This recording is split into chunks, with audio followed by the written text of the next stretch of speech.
Hello chess friends and welcome to Azarov's chess channel and to my advanced chess theory and to another part of the King's Indian defense. Today we'll do again the exchange variation, but it's a different line. I think it's a better line for white, but this line leads often to drawish game, and I don't think that white will go in such lines because they basically end in draw. And if you are playing with white pieces, then you don't want, of course, then you want, of course, to use the advantage of playing as white, and of course playing more aggressively. So let's see again. We have this again, the King's Indian, and in my video that I made yesterday, here white immediately took with this pawn. Then after this exchange of queens, bishop to g5 came, and we had a good maneuver by this knight on d7. So here white delays the situation in the center a little bit and plays castling, and now after knight on c6 he plays this sort of exchange variation. So today I wanted to show a game between Valery Chekov and Wolfgang Ullmann. Wolfgang Ullmann, a strong German player with the black pieces, and basically it's a similar thing to our video today, yesterday. So we going again simply for this d4 square that white left behind, and here we have the exchange, and here again white plays bishop to g5. So here I recommend you to simply take out the queens, because you get rid of the spin. The first thing, you get rid of the spin because a knight on d5 was a threat, so you get out of the spin of the bishop, and of course it's forced now. White takes with the rook, and let's see. Here we have again this weakness of this square on d4, and when we see the position, which piece is protecting the d4? Of course the knight, so it has to be attacked. So that's why black played bishop to g4, and after rook to d3, he simply took out the knight, and after bishop to f3 now came this move, knight on d4. So you see, basically there are two pieces that can kick this knight away from this d4, maybe knight on b5 and bishop to e3. So, but of course, after some movement of the bishop, then you have maybe knight on d7, and if something takes here the knight on d4, it with this protection of this bishop, it would be sort of a supported pass pawn that I've already told about in my previous videos, about the supported pass pawns, and it will be really hard for white to stop this pawn. Basically, if you get this pawn on the d4, you have simply play around it on the c file maybe, or the e file. So just get maybe your rook on c3 while supporting with his d4 pawn, and this would be an idea how to advance with such an protected passed pawn. So here we have knight on d5. Of course, here white really challenges black in the center, but the thing is, if white takes now bishop, the knight on f6, if now comes knight on d5, then you have simply bishop to d8, and you can play c6 to kick out the knight, and basically you would then chase with your bishop this knight and try to exchange these two pieces, and then you would have again this position where nothing can take this knight out. So that's not what happened in the game, of course. Here white here black took on d5, and after c takes the d5, of course we see now white has a very good c file. But the thing is that here has this pawn chain can be broken, of course, by this move of f5 with a simple take on knight and f3, doubling pawns, and maybe play such moves as rook to f7 to protect this weak c7.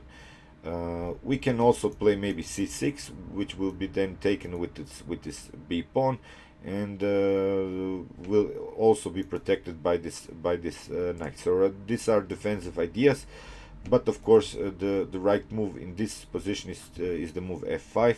Of course, now we have sort of a flexible position of our pawns, and we are threatening sort of again taking and leave the position flexible in the center. So now came bishop to e3, and that's why I was telling you that this sort of lines can lead to a drawish game, because if white takes now the knight on d4, then we have opposite colored bishops, and it's really hard there to play on a win when you have opposite side opposite colored bishops.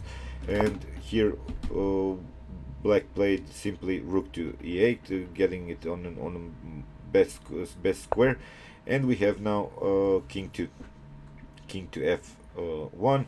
Well, it is sort of an endgame now, and it's natural you go with your pieces and with your king more into the center. Again, I'm telling you, you can't play with your king, because the queens are out of the board, and no mating threats are in this such line. So now we have knight on c2, attacking both the rook and the bishop, because if we could create here maybe a double pawn, then it would be a different position. Then we have maybe bishop to h6 and such lines, because you see now this bishop is again very weak, because it's blocked by its own pawns, and I've told before, of course the white isn't interested to have such a weak piece. So now we have rook to from 1 to d1, and now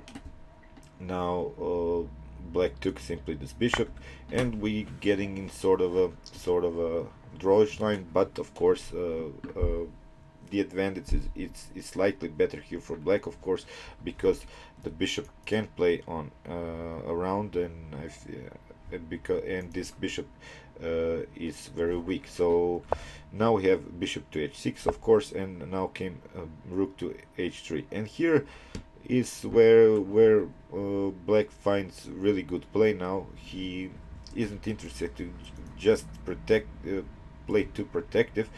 He plays the move rook to f6, because he has now sort of a flexible position of his rook, and he can go forward with this rook and attacking these pawns. And of course he doesn't want to lose a tempo by playing maybe such moves as a6, very good play. And after taking, we have this very nice move, at least attack the bishop with this e4. But here white uses sort of a pin, and now black supported this pawn with this f5, and white simply took. Now we have this rook to b6 idea, which I've told you. Now the b2 pawn is hanging, and of course b3 was played, but now black finds a really good move, bishop to d2, attacking the rook, and here was played rook to d1. And now it's basically white thought that after this trade of bishops he would maybe be slightly better, because he has this sort of a protected pawn, and he can push and create weaknesses on these two pawns. And again, you see black has his double pawns, but now black finds a really, I don't know, it's the move of the day. Of course, you can pause the video and find it for yourself, find the winning move for black. It's really a stunner. I was even my tears came out of my eyes when I saw this move. It was really a grandmaster move. It's the move rook to e1 check, and of course white has to take, and here we have g2, and of course nothing can stop this pawn from promotion. So this is the line. Okay, this is sort of a position that can come very often, but you see, you don't have problems. You don't have such problems in your play as black here in these lines, because it's linear line, and you can protect yourself very fine. You can even take out, maybe as said, take here out this bishop on f3 and play with some protection here against this c7 weakness, maybe as moves like bishop to f8, and I don't know, maybe if white plays b3 or something, then you have this protection system. And here I recommend you to just leave it flexible, because you don't want, of course, block out here the position. You wait white to take, and then you can take with your rook on f5, which will create this weakness of this f3 pawn. So this is sort of a protective system, if you like, but here Ullman played a different line, and it was very well played.